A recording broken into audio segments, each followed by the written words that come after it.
Hey guys, today I'm going to be showing you how to add turrets from Smart AI as build parts so your players can place them in the level. Before following this video, I strongly recommend you watch the Survival Game Kit V2 Smart AI integration video because that covers like projectiles doing damage and things like that. So if you haven't already, you want to make sure you watch that. But to get started, we're going to go to the master turret. So I'm just going to search for that and open that up. And the first thing we're going to do is we're going to go to class settings, then parent class, and we're going to change this to master build part. And then we'll compile. Next, we're going to select the static mesh inherited, and we're just going to scroll down and untick visible like that, and we'll compile again. Next, we're going to add a box collision. And we'll just drag it to make sure it's attached to the default scene, and we'll open up the viewport. Now this is going to be our building collision. You might want to turn off the scaling snapping so it's a little bit easier to resize this. But this is basically if anything's overlapping this box while we're placing, we won't be able to place it. It's a good idea to keep it a reasonable amount off the base of your turret. So I'm going to stick with this. This is fine. You can spend a little bit more time adjusting it. But the most important thing is with the box selected, we go to the details and search for tags. And we need to add a tag. And it needs to be build collision like this. And it must be spelled exactly like this. Next, we need to add another component, and that's going to be the ground check component. And this just we'll drag it up to the default scene root again. And all this does is check that there's actually ground beneath our turret, so we don't just place him in the middle of the air. And for this, we're just going to set the Z to 10, and then the ground trace distance we'll set to 15, like that. And then we'll compile. One other thing you might want to do is move the muzzle socket a little bit further away. I'm going to turn off snapping. A little bit further away from the turret, just so the projectile doesn't collide with the turret. That can be an issue sometimes. So if later on your turret looks like it's shooting at you, but your character's not taking any damage, you might just need to move this away a little bit more. And then we can compile. Next, we're going to go to the build part list. So in the content folder, I'm just going to search for build part list, and we'll open that up. And I'm going to create a new build part, and I'm going to call it turret. I'm not going to go super into detail of this because there are other videos that cover this, but we'll call it turret. You can add a description if you like. The type must be furniture. Health is actually set in the blueprint, so we don't need to worry about that. You can turn off take damage if you like, but I'm going to leave it ticked on. We can leave these ticked off. Cam rotate I'm going to turn on. And then I'm going to set the increment to 90, so we can rotate it 90 degrees. Our blueprint class will be the cannon turret, like that. We haven't set up an item yet, so we can't set an item cost just yet. Build icon is used if you decide to add this to the radial build menu. I have a separate video on that you can check out. I'm not going to be covering that in this. You can set whether or not the turret can be repaired, how much it costs with items. You can set if it can be upgraded. You can set whether or not it can be picked up, and how much it costs to pick up the build part. Sorry, not how much it costs. This is the items the player will receive if they pick up the build part. So next we need to add a turret item. So to do that, I'm going to go to the item list and open that up. I'm just going to click add, and I'll just call this turret as well. And we'll set the name to turret, like that. You can set description and short name if you like. I'm just going to leave it as is.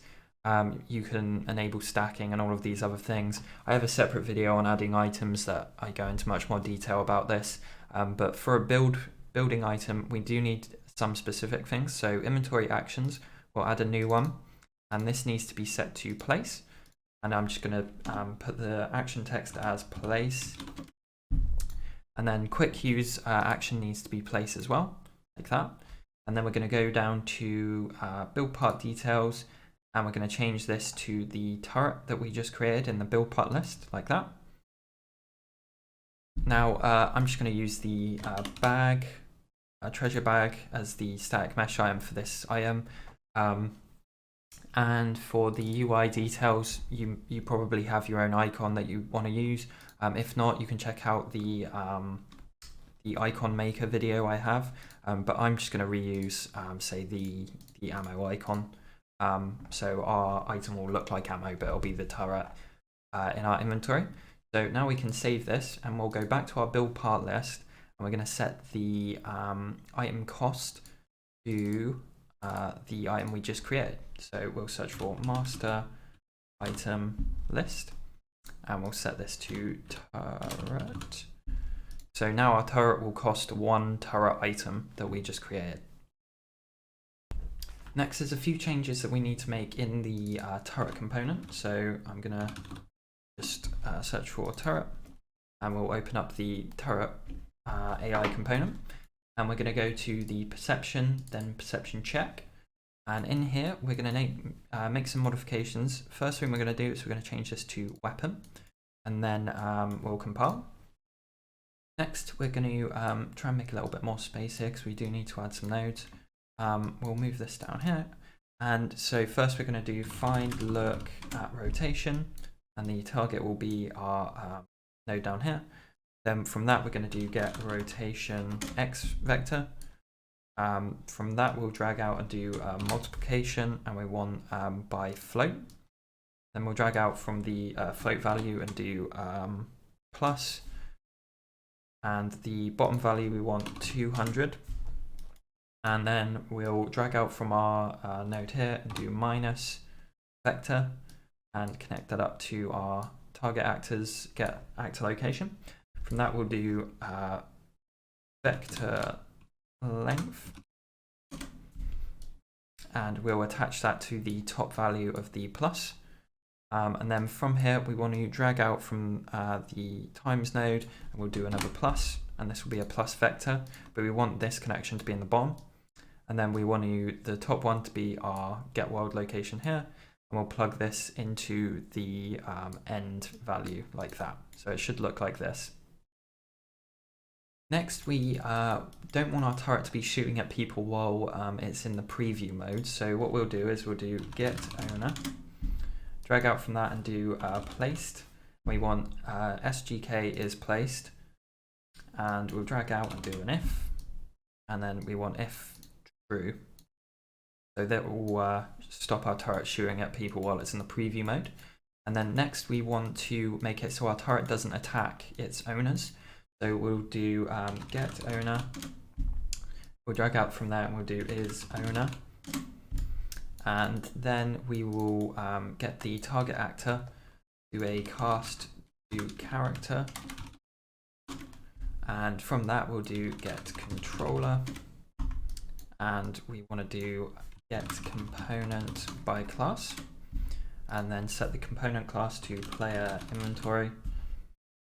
And then from that we can do get player name, and we can connect that up here.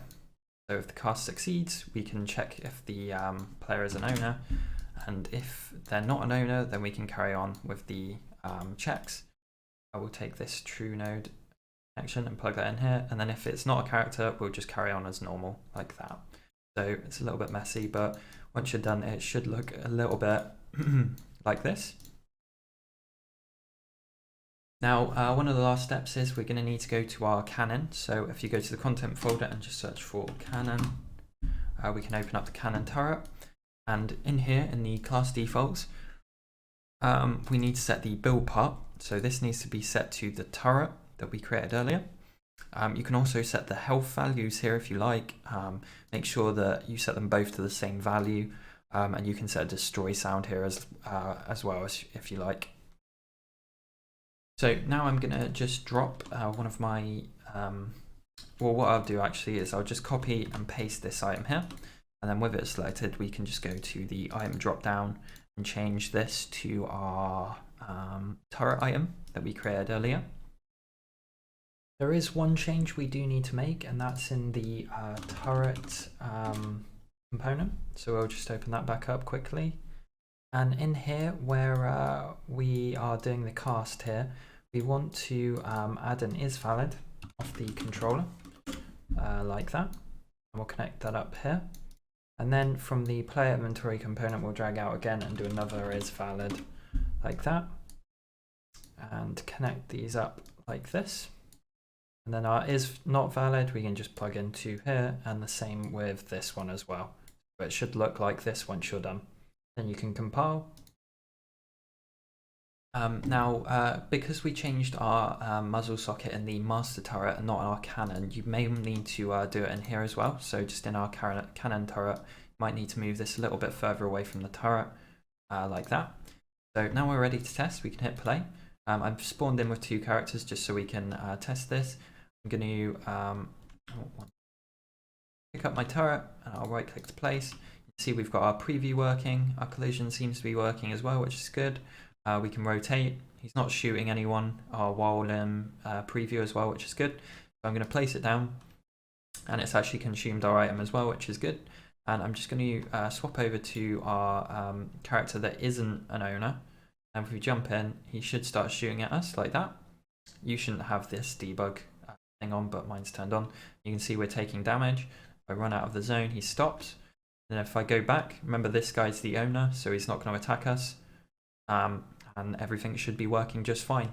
If you are getting the problem with the turret, it looks like he's shooting, but he's not hitting the character, just make sure, or just try to move the muzzle socket a little bit more in the blueprint until it starts hitting the character. If you do have the debug lines that I did, you can get rid of those easily. Just search for projectile. We want the master projectile.